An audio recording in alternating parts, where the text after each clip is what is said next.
In the year 2017, America lost 12,300 homes to wildfires burning them down. And what that is basically saying is we really don't know what we're doing about eliminating the loss of these critical sites. The climate has changed. It's got more to do with that, but we should have been able to respond and adapt to make ourselves more effective, but we aren't. And we're losing these houses more and more. The fires are starting. We've got so many houses out in the fuels, so few firefighters, so few fire trucks, that it's just not working.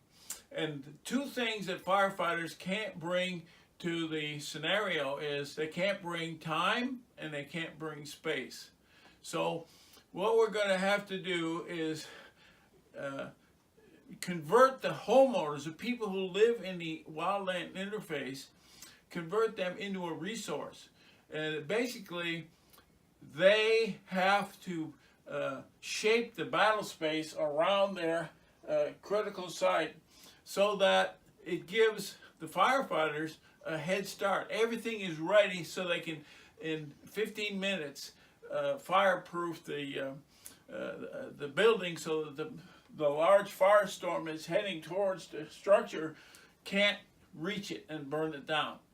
And okay, so what that is going to entail is the firefighters learning a new skill. It's a military defensive skill.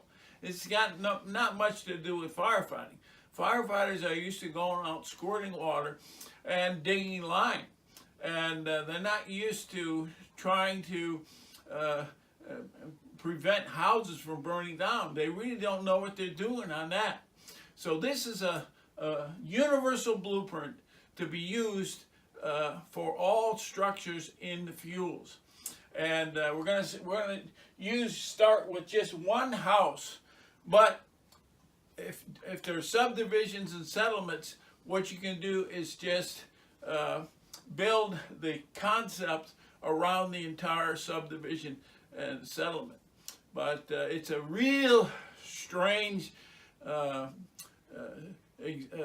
difficult transition. It requires a completely different way of looking at the situation. But if we're going to have houses survive and people survive, we have to do something besides what we're doing, because what we've got is not working. So anyways, we'll start out with a house in a natural forest type ecosystem. And basically everything is interlocked, connected. The ground fuels, the area fuels, everything is all meshed together. And the fire will move and take out the house. There's just no question about it. And now what we're doing is we're having everybody evacuate and just accept the loss. That's just what's going on. So the first thing we want to do, we want to create defensible space. And that's the start. It's not the end all, but it's a start. So here's what it looks like.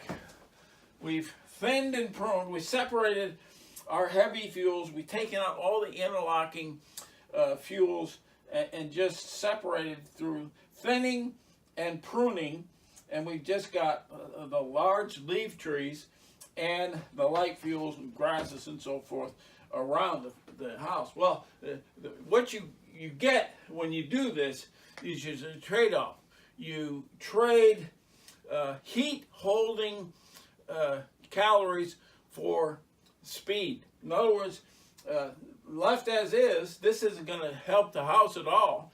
The fire, whatever direction it comes from, will just go across the light fuels faster than it ever did, and it's going to burn the house down. There's no question about it. Okay, so what we will do is we're going to build permanent circular rings, the control lines.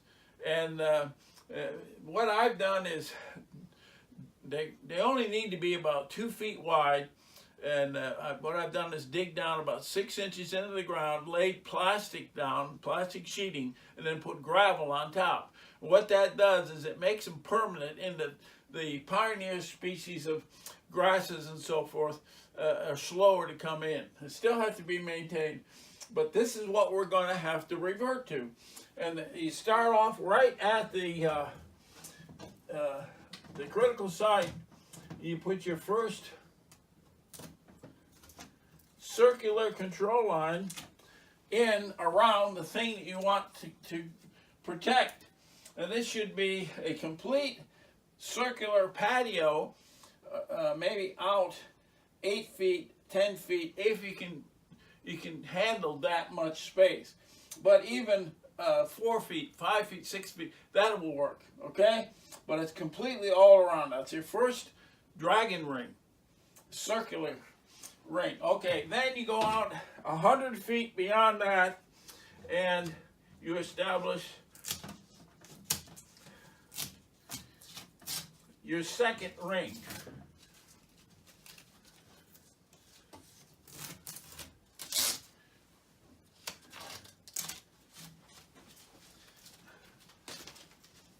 Okay, so it's a circular ring, and it's meandering. It's not just a total circle. It's just a meandering. It looks like a little trail. When it's set in out 100 feet away from the house, it's not that unaesthetic. So it's pretty good. But that's only 100 feet. We got to really go 200 feet to keep all the flames away from the house, okay?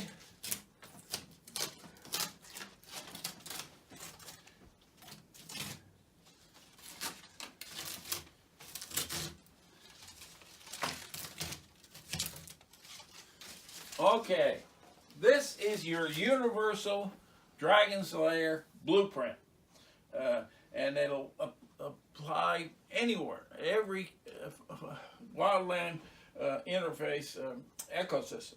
And all right, so what good is that, having circulars? Well, the thing about circular control lines is the wind is always blowing in the right direction for a very systematic, controlled black lining, and turning the entire space of this into a black spot where fire can't march up and consume the structure. The fire coming will go around the spot. And in the smoke jumper annals of history, the classic example was Wagner Dodge. He parachuted in. There were 13 other smoke jumpers with him, and he basically, they jumped on a ridge top. The fire was down across the draw below them, so they got together, they got their tools. The fire wasn't doing much, just a small smoke coming up. So then they had lunch, and then they continued down the slope, and all of a sudden the fire really kicked off. The wind drove it with the slope, and it was coming up at them so fast, it was obviously a real threat and dangerous situation. They couldn't run away cross a slope, nor could they really go upslope. So Wagner Dodge decided they couldn't outrun it. So what he tried to do is get his crew to stay with him, but with the noise and the roar of the fire, all the different tools clanking and people talking, they couldn't hear him. They didn't understand what he was doing. But what he was doing is he just got some matches out and he started firing off grass right above him, because he's in a big meadow of grass. That's all it was there. And basically the people must have thought he was, what is he doing? He must have lost it. He's adding more fire. Doesn't make any sense. So the natural instinct of these firefighters was to run for it, run for their lives, and they tried to run upslope, and two of them actually made it through a break in the rim rock, and they made it up over to a rock scree on the other side of the ridge. but the other people were overtaken by the fuels, by the flames in the light fuels, and they inhaled the superheated air, and what it did is it really blistered their lungs, caused them all to basically drown in their own fluids. Except at Wagner Dodge, what he did was he just waited for the fire to move through the grass, and then there was no heat holding ability when grass, it's a light fuel. He got up and laid down in the black spot that was formed, and the fire really came hard at him, but it got to his black spot and it went around him, and he said he was buffeted up and down on the ground, but he survived, and he wasn't damaged, he wasn't hurt. And in the inquiry, the investigation, they had a court hearing sort of thing, and he was asked, had you ever been trained in this thing that they called an escape fire? And he said no. He said it just seemed like the logical thing to do at the time because we couldn't outrun it, and it just what I decided to do for my immediate survival and to trying to get the crew to survive. But anyway, that's what should have been learned is the reality is more people die in grass fires and light brush fires than any other kind of fuel. It's the fastest moving fuel type. It's a Model 1 fuel, they call it. And same thing in the eastern United States when there's no green trees or anything. It's just leaves on the ground. These fires are so dangerous. And like even a year ago in 2016 in November, they had the entire town of Gatlinburg, Tennessee, burned down. There was 2,500 structures lost, 12 people died, and it's something like 50 businesses destroyed. And it was in November. But the fact was, we just haven't figured out what to do to survive, to have our structures survive. And like I say, just defensible space alone, bad deal. I just had a friend this summer, had a beautiful cabin house in Colorado, and plenty of defensible space, and forest was all around, plenty of the classic stuff that they tell you. Some deputy dogs came, sheriff, and said, you got about 6 hours, but you got to get out of here. Just leave. Take what you can and leave. And so that's what they did. They did what they were told, and of course the fire came. There wasn't going to be anybody to take care of their house. So his house and all the houses around burned down. Plenty of defensible space. So defensible space is a theory that should work on. It does work on fires that aren't extreme, but and if you got firefighters come and they can basically squirt water and everything, hold the fire at bay. But they're not going. But since we had so many fire fatalities, firefighters are not going to enter in front of the head of an oncoming firestorm and try to do something to save a house. So really, the people who own the houses, they have to become more of a military defender of their turf than anything that the firefighters know, because they don't know this technique and they just assume that get out of there. So here's what we have figured out will work.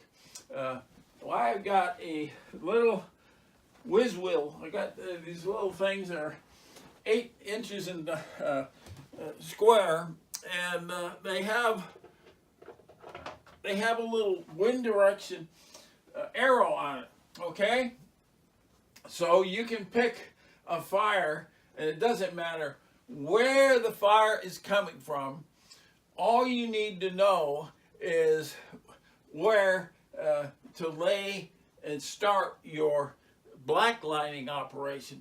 It's a black lining operation, and the heavy fuels are separated from your ground fuels, okay? So it's a managed fuel situation.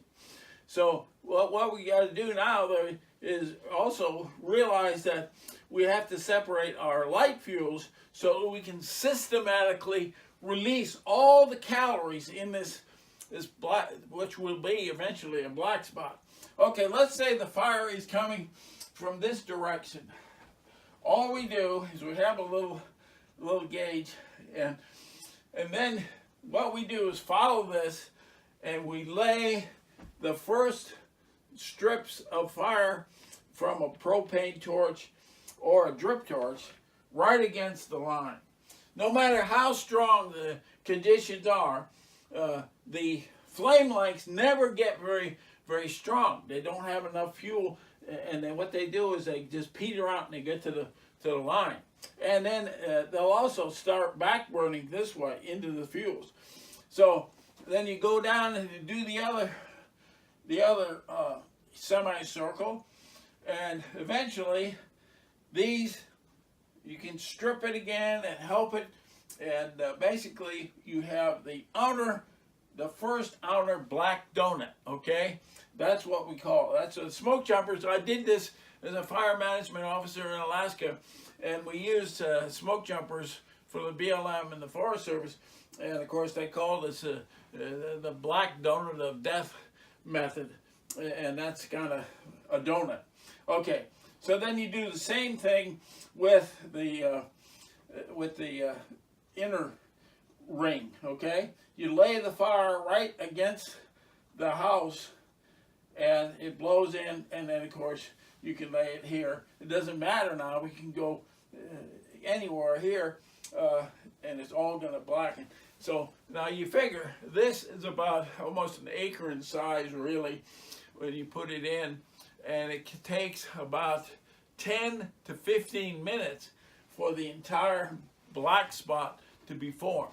So that is what we have to start teaching both the firefighters and the homeowners.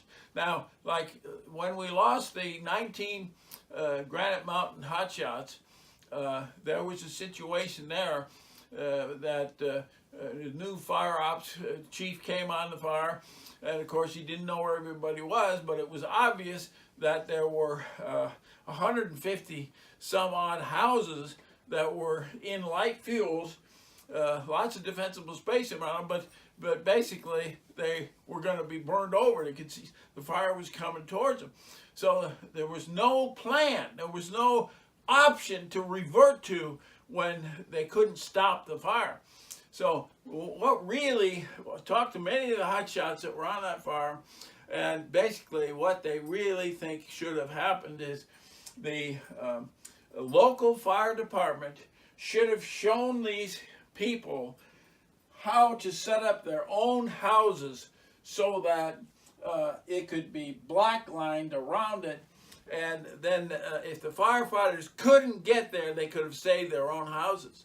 And then what really happened is the ops chief or the incident commander, whoever it was, called for these hotshots to come and try to save the houses.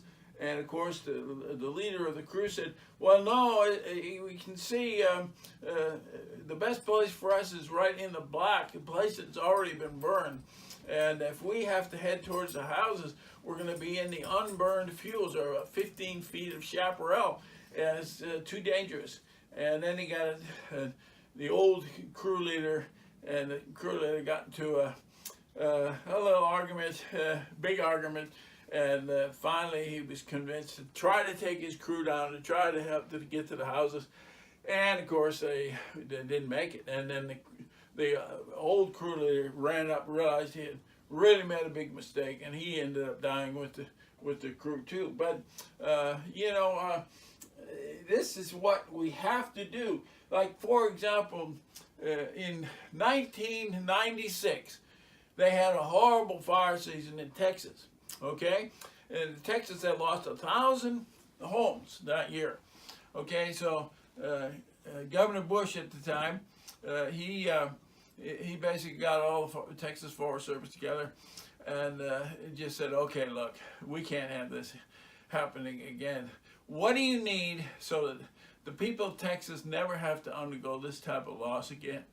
And so everybody there said, oh yeah, we know what to do. Oh yeah, okay. So what they did is they put enormous numbers of new fire trucks, brush trucks, overhead people, big expansion of the whole number of firefighters, enormous numbers of common sense things. They went ahead and got outreach vehicles set up to go out, try to explain defensible space to the people.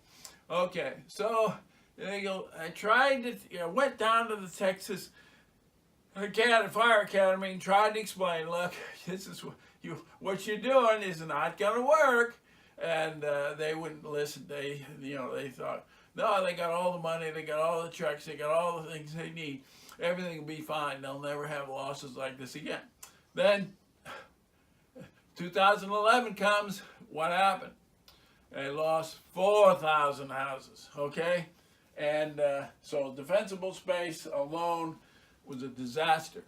Right a couple of months after this thing happened, the state forester for Texas went to the WOWI meeting in Reno, and he put a show on with all the destroyed houses, slide after slide. Well, 4,000 houses, that was what they lost. But here's the thing, nobody knew enough about what had happened to be able to explain to the state forester what was learned, because they didn't learn anything. Basically, you could see in the pictures that most of the houses burned down were just in grass. There was no interlock, lots of fuels and so forth.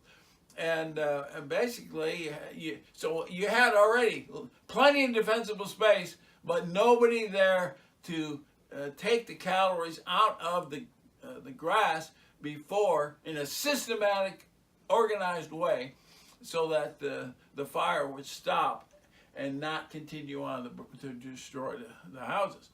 So anyway, but still, nobody in the regular federal and state and local fire departments seem to have learned a thing from all these decades of loss. All they do is just hope for a better fire season and more overtime for the next year, and they do the best they can, and then they say, well, yeah, okay, we got safety first. We don't put ourselves at risk. Well, there's no need to put anybody at risk.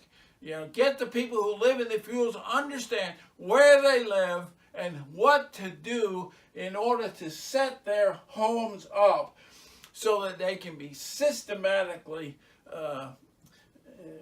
set up so that the fire never gets near the house. So anyway, this is our attempt to help the people who live in the fuels, because they don't seem to be getting too much help from all the well-meaning firefighters out there who just don't understand what has to be done. Okay, thank you.